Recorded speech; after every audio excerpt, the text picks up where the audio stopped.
melindungi dari segala bahaya, gangguan, godaan, bahkan bisa menjadi ruqyah. Orang yang tidak fahami ruqyah dan sulit mencari orang yang meruqyahi, lebih baik kita ruqyah diri sendiri.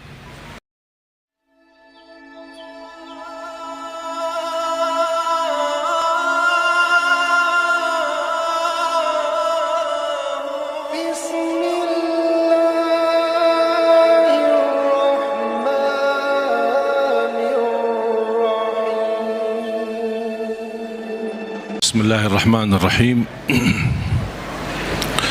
Assalamualaikum warahmatullahi wabarakatuh. Alhamdulillahi rabbil alamin, wa ashhadu an la ilaha illallah wahdahu la syarika lahu waliyus salihin, wa ashhadu anna sayyidana wa nabiyyana Muhammadan abdullahi wa rasuluhu as-sadiqul amin. Allahumma salli wa sallim wa barik ala sayyidina Muhammad wa ala alihi wa sahbihi wa man tabi'ahum bi ihsanin ila yaumiddin. Allahumma allimna ma yanfa'una wa anfa'na bima 'allamtana wa zidna ilman wa tuqa. Para jemaah sekalian yang dimuliakan Allah Subhanahu wa taala,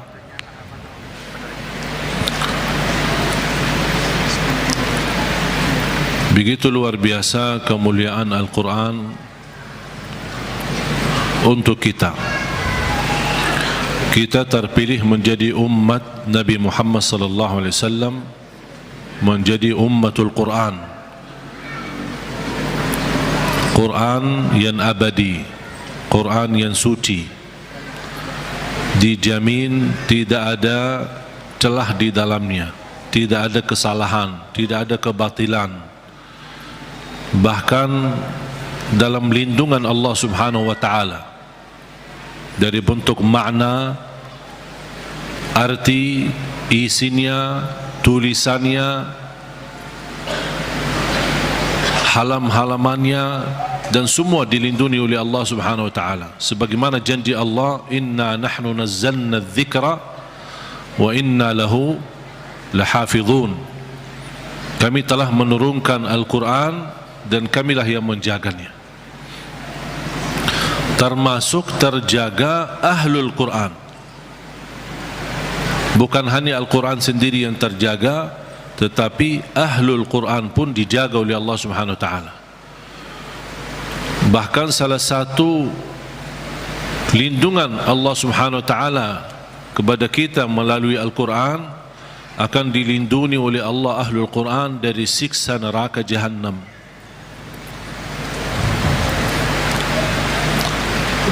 Artinya, kalau ada seorang ahlul Quran tapi masih berlaku dosa maksiat, dan seandainya dihukum oleh Allah untuk masuk neraka sementara, untuk disucikan dan membersihkan dari dosa dan maksiat, neraka pun tidak akan mampu menghanguskan kulitnya dan tidak akan mampu membakar hatinya, karena isinya Al-Quran.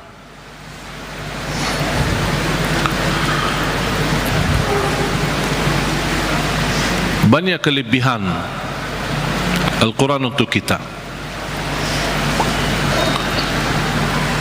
Surah yang paling agung di dalam Al-Quran Suratul Fatihah.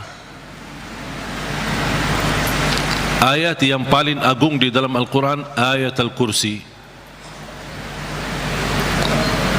Suratul Fatihah, kalau boleh saya artikan, dialog sama Allah, berdialog dengan Allah. Setiap satu ayat kita baca, Allah jawab kita. Makanya disunnahkan kalau kita baca suratul Fatihah, jangan disambungkan ayatnya.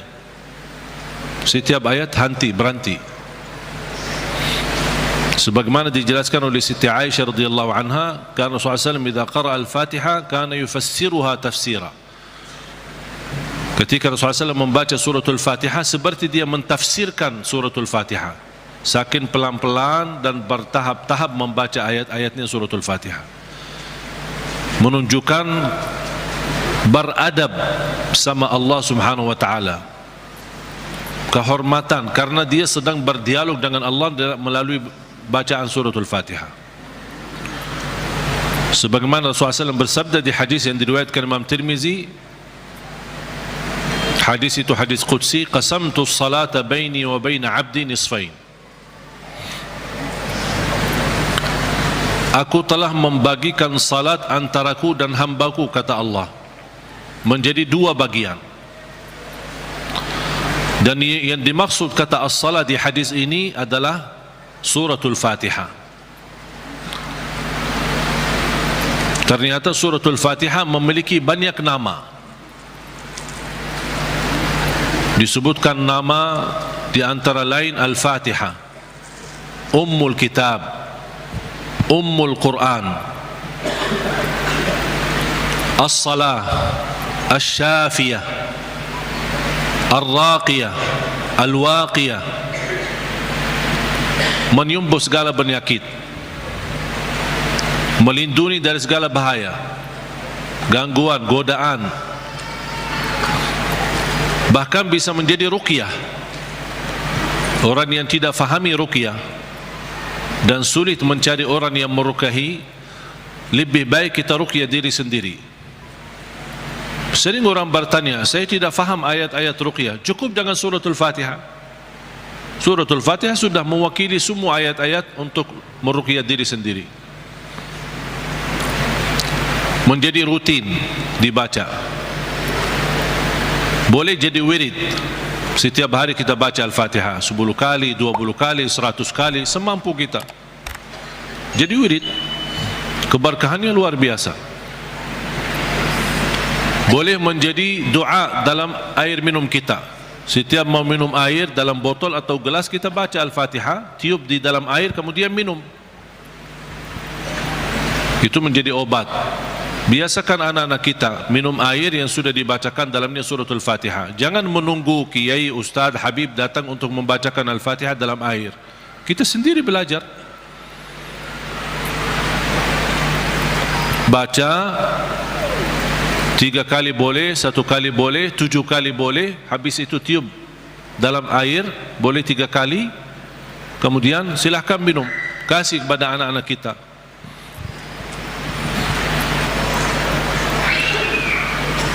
Al-Fatihah sebagai obat menyembuhkan penyakit kita. Ada yang merasa gesak di hati, merasa stres kepalanya, boleh taruh tangan yang kanan di atas kepala dan baca Al-Fatihah. Di atas dada kita baca Al-Fatihah. Itu sungguh subhanallah. Al-Quran sebenarnya seluruh Al-Quran, seluruh isi Al-Quran itu obat. Qul huwa lilladzina amanu hudan wa shifa. Sungguh Al-Quran itu petunjuk dan obat, menyembuhkan penyakit bagi orang-orang yang beriman. Berarti Al-Quran menyembuh penyakit hanya berlaku bagi orang yang beriman. Yang tidak beriman tidak berlaku.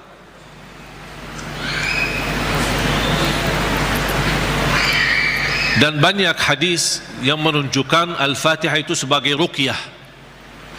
Sebagaimana hadis Abu Musa Al-Ash'ari radhiyallahu an ketika mengobati seorang kepala kampung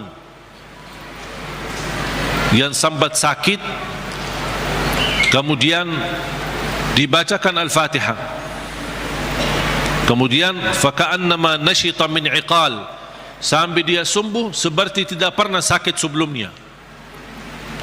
Dan mereka mencerita ketika mereka pulang ke Madinah bertemu Rasulullah SAW, mereka mencerita apa yang terjadi bersama orang kampung.